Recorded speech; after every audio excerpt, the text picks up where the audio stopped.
என்னம்மா, என்ன சொல்றாரு இவரு? இதெல்லாம் பண்ணக்கூடாதுன்னு சொல்றாரு. இப்படிதானம்மா சடங்கு செய்யணும். புருஷனை இழந்தா இப்படிதானே செஞ்சு ஆகணும்.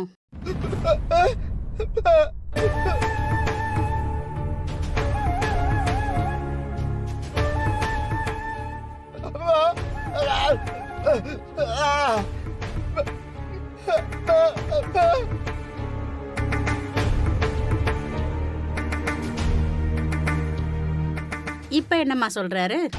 எக்காரணத்தை கொண்டு என் அம்மா கையில வளையல், நெத்தியில பொட்டு, இது ரெண்டுமே இருக்கணும், அதை யாருமே எடுக்க கூடாதுன்னு சொல்றாரு. அதை எடுக்கிற உரிமை உங்க யாருக்கும் இல்ல. இவன் எதுக்கு இப்படி பண்ணிட்டு இருக்கான்? ஏன்பா, வழக்கமா இதெல்லாம் செய்யறது முறைதானப்பா?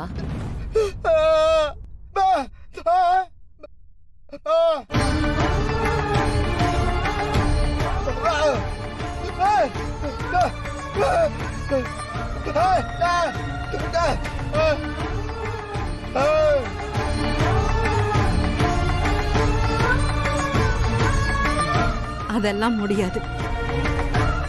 யாரோ போட்ட ரூல்ஸ் எல்லாம் எங்க அம்மா ஃபாலோ பண்ணணும்னு அவசியமே இல்ல. இதெல்லாம் வேண்டாம். எங்க அம்மாவை அலங்கோலமா மாத்துனீங்கன்னா எங்க அப்பாவோட ஆன்மா ஏத்துக்காதுன்னு சொல்றாரு.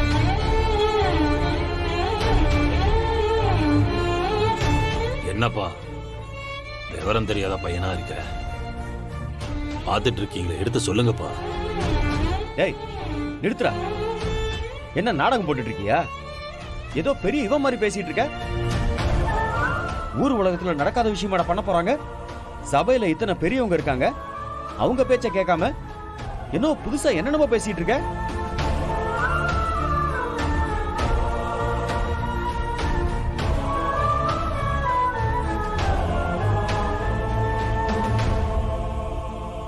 இங்க பாரு, புருஷனை இழந்த எல்லா பொம்பளைங்களும் இப்படிதான் வாழ்ந்துட்டு இருக்காங்க, இப்படிதான் வாழ்வாங்க.